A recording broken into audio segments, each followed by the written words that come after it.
Hello everyone, welcome to Aaradhya biological classes. बच्चों, आज हम लोग पढ़ने जा रहे हैं क्लास 10 चैप्टर नंबर 3 का रिप्रोडक्शन चैप्टर से एक topic pollination. What is pollination?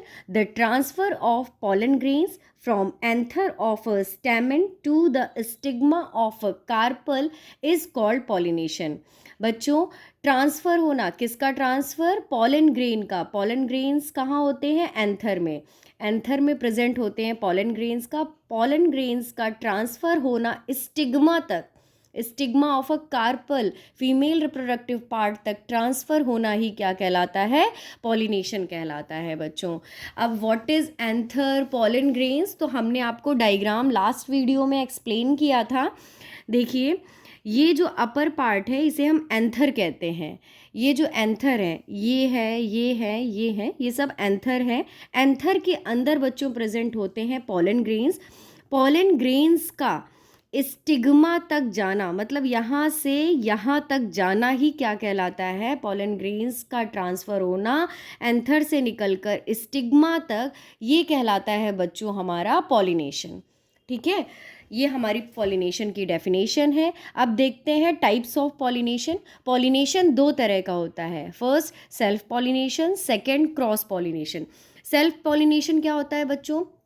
Self pollination का मतलब होता है the pollen grains from the anther of a flower are transfer to the stigma. Pollen grain का स्टिग्मा तक ट्रांसफ़र होना ऑफ द सेम फ्लावर। सबसे मेन पॉइंट क्या है? ऑफ द सेम फ्लावर, उसी प्लांट के फ्लावर में ट्रांसफ़र होना, और another flower of the same plant, और अनदर फ्लावर, या तो उसी में। चलिए डायग्राम से इसे समझने की कोशिश करते हैं। देखिए बच्चों, ये डायग्राम है। मान लीजिए इसके जो एंथर है इसी के फ्लावर में ही गिर जाए, that is called self pollination. या ये एक फ्लावर है, एक फ्लावर ये है, यहाँ से एंथर यानी पॉलन ग्रेन्स जाकर इसके फ्लावर में चले जाए, that is called self pollination. और क्रॉस पॉलिनेशन क्या होता है बच्चों?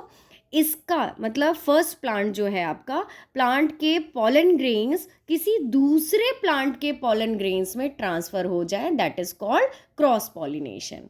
ठीक है, चलिए देखते हैं। Cross pollination, the pollen grains from the anther of a flower one plant are transferred to the stigma of a flower of another similar plant। दूसरे सिमिलर प्लांट तक पॉलन ग्रेन्स का ट्रांसफ़र होना ही क्या कहलाता है? Cross pollination. सेल्फ पॉलिनेशन में same flower में ही ट्रांसफ़र हो जाते हैं pollen grains, that is called self pollination. Cross pollination में दूसरे फ्लावर में, यानी कि दूसरे प्लांट के फ्लावर में ट्रांसफ़र होते हैं, that is called cross pollination. बच्चों, हमने आपको एक डायग्राम भी दिखाया। इस डायग्राम में देखिए, अगर ये जो फ्लावर है इसके पॉलन ग्रेन इसी में चले जाते हैं, इसी प्लांट में ही किसी दूसरे फ्लावर में चले जाते हैं, that is called self pollination. और यहाँ से पॉलन ग्रेन्स किसी विंड्स एजेंट, मतलब विंड्स हो गए, वाटर हो गया, एनिमल्स, इंसेक्ट के थ्रू, किसी भी रीज़न से, किसी भी एजेंट के थ्रू यहाँ से पॉलन ग्रेन्स ट्रांसफ़र होके किसी दूसरे प्लांट के फ्लावर में चले जाते हैं, that is called cross pollination. I hope बच्चों आपको pollination and types of pollination समझ में आया होगा। बच्चों, ये कुछ नोट्स हैं जो आपके लिए इम्पॉर्टेंट है, बहुत ही इम्पॉर्टेंट टॉपिक है ये। Thank you for watching my video. Please like and subscribe.